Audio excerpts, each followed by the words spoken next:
Now, back in the 1970s, a boy called Clifford Joseph Price was one of thousands of children growing up in council care in the Midlands.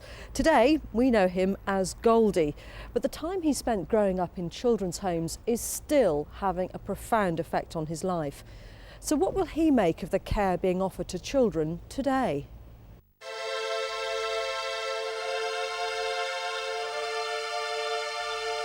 My name's Goldie, Clifford Joseph Price for other people, and I've spent probably my entire life from the age of 3 to 18 in the care system.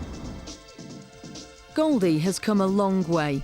For 20 years he's been at the forefront of British popular culture, but his life began very differently. Basically split up with my mother when I was very young. Mother couldn't cope.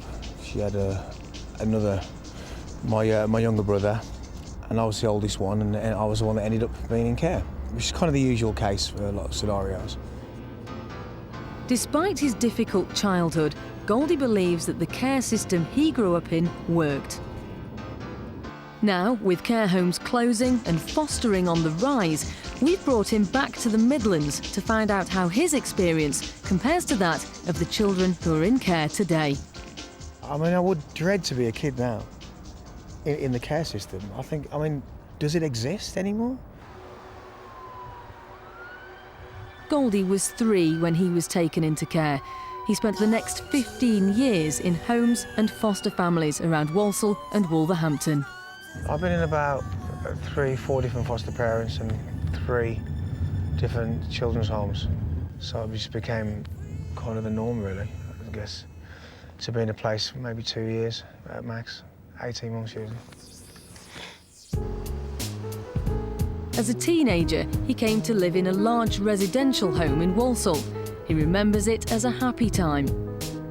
But you know, the summer times were brilliant. You'd go out and you'd go on trips to Derbyshire and you'd go camping and you'd go and play football and you'd build an adventure playground and the Rotary Club would come down every couple of times a year, and you know, you kind of would have a kind of packed mentality. The home Goldie grew up in has gone. In its place, there's a new home, and he's come to see how things have moved on. Now, that's a lot smaller than the dining room I was in. Yeah, without surgery, my bedroom used to look onto it before it was built. This is the quiet room where they have the quiet room. That's what meetings and they still call it the quiet room. It's because we used to have a quiet room. God, it has changed. Bit of a shocker for me, that one. Amongst all the changes, there's a familiar face. Maureen has worked at the home for 32 years and remembers Goldie when he was a resident. You're the only remaining person here, aren't you? Yeah. Was I a good lad? No, you was a lovable rogue. A lovable rogue, OK. So how many kids do you have in this new place, then? 6. 6? Mm-hmm. There were more like 20, 30 when I was here. Yeah. It was about 30, wasn't there? Yeah, 24. Well, there's about 24 kids, yeah. Constant rotation. Yeah. Wow. But there's nothing else that Goldie recognises at the home, and he thinks that along with its size, it's lost something else. And when we were in care, it was aunties and uncles, and at least it had a home environment. You know, the television room looked like a front living room with flowers and a little library, and you know, so it had a different kind of environment.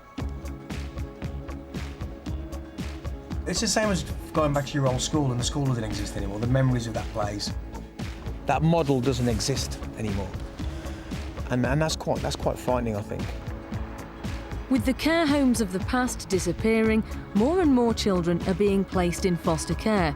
But for Goldie, being fostered was a difficult experience. Foster care for me says temporary. It says only for a bit, until we sort the kids' head out, and it's a bit of a kind of stepping stone.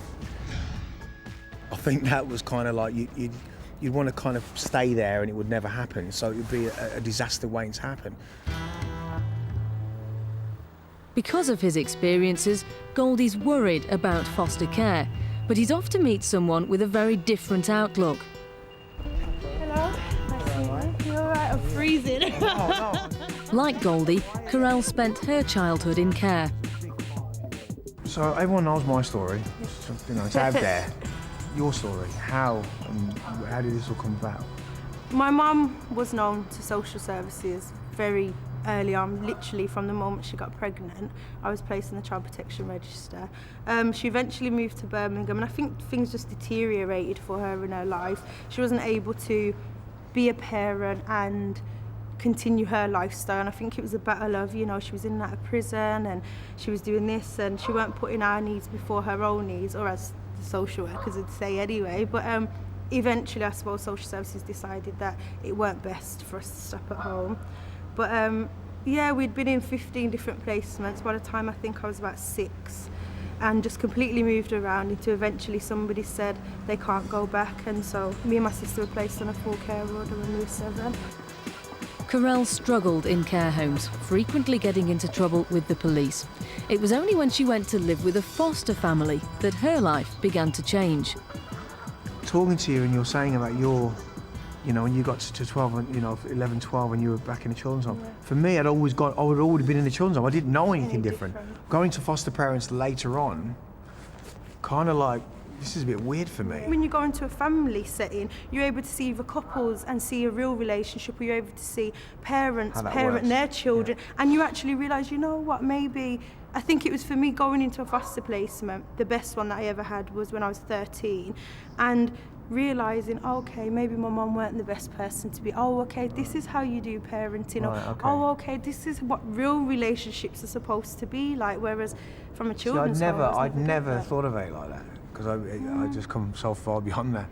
I never thought about it like that at all, because it's like, I don't think that's probably why I'd struggled later on. Definitely. Of holding a relationship down for example. I found it very difficult. Corelle is positive about fostering, and she's given Goldie something to think about. She's opened my eyes a lot to that, and I think that maybe we do need more foster parents. Maybe they do. I think especially now in society where children's homes, as I know them, are the myth. But the fostering system is struggling, not just in the West Midlands, but across the country. Carers like Jenny are seeing more children than ever before coming into care. One of the problems is still, from what you said, is placements, young people moving around more than they should. When they come to our home, we hope that they're not going to move anywhere else unless it's a planned return home, a planned placement to perhaps permanent carers or to independence. But that still happens, and I think part of that is there isn't that bank of carers, that bank of foster carers with all the different needs to match all the different young people's needs, and I think that is vital that we get more carers on board. Right. Well, if you haven't got people like yourself, where do these kids go? You know, the residential has failed slightly in a sense. It's not as funded as it was, but there's still a lack of workers. There's still a lack of foster parents around there. So to me, there seems to be more kids around now than there ever was. So that's where are they? Yeah, it is scary but that's because of funding, isn't it? Yeah. And you know, the way we're living at the moment, all the cuts are hitting everybody. Goldie started his journey with fears about fostering, but along the way, he's changed his mind. An environment where two people, a male and a female, that are getting on all right and have nice steady jobs, are willing to spare their time to give a kid some kind of structure that is like a family. That's strong. His concern now is whether the system can continue to deliver that care. Well, that's all we've got time for tonight, but you can watch the whole programme again on the BBC iPlayer. Just go to our website, bbc.co.uk/insideout.